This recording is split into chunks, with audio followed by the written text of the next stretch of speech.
jelas ya kalau Bu Srin itu clear sekali bahwa ada sesuatu yang salah dalam kasus pagar laut ini. Yang pertama, secara hukum bagaimana itu ada pelanggaran-pelanggaran. Yang kedua, kemudian ada pembiaran yang dilakukan oleh penyelenggara negara gitu, sehingga ini kan dampak dari perilaku koruptif ya.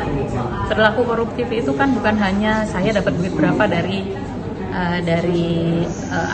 orang yang menyogok saya atau anggaran negara berapa yang saya ambil, bukan hanya itu, tetapi penyalahgunaan wewenang. Dan ketika penyelenggara negara setempat itu ternyata tidak peka, tidak awas terhadap situasi itu, bahkan diam-diam membiarkan, itu kan pertanyaan besar gitu. Jadi pagar laut ini menjadi contoh paling mutakhir bagaimana pemerintah itu sering sekali bertindak di belakang layar, dan itu jadi lebih berbahaya gitu. Sekarang muncul di pagar laut, banyak kali muncul dalam soal tambang-tambang, pemberian tambang, atau terkait perampasan tanah masyarakat adat. Itu kan juga gitu, di belakang layarnya ada tuh kerja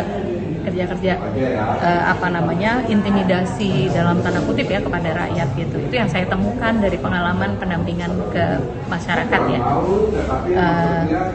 misalnya di Wadas atau Rempang gitu.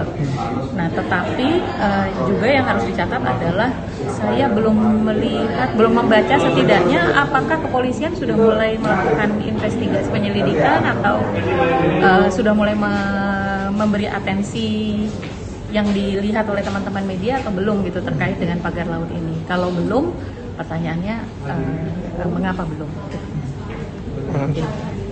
Menurut Mbak Alisa, apa yang harus dilakukan pemerintah dalam menyikapi pagar laut ini? Yang pertama itu jelas mengkaji ulang. Ini sebetulnya pagar laut ini duduk perkaranya bagaimana? Satu. Kemudian yang kedua, titik pelanggarannya ada di mana? Kemudian yang ketiga, segera mengambil langkah untuk memperbaiki, membenarkan, membuat jadi benar, bukan menilai itu benar gitu ya. Meluruskan, harus segera meluruskan. Kalau misalkan itu memang bukan wilayah yang bisa di coupling, ya harusnya kan tidak gitu. Kalau kemudian bisa muncul kan itu videonya udah banyak tuh kan, drone-nya gitu ya, sehingga tidak bisa dipungkiri lagi gitu.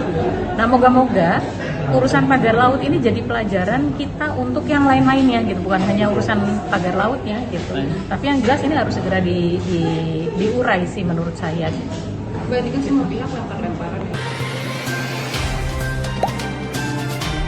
Dengarkan berita bersuara. Klik fitur text to speech di inews.id.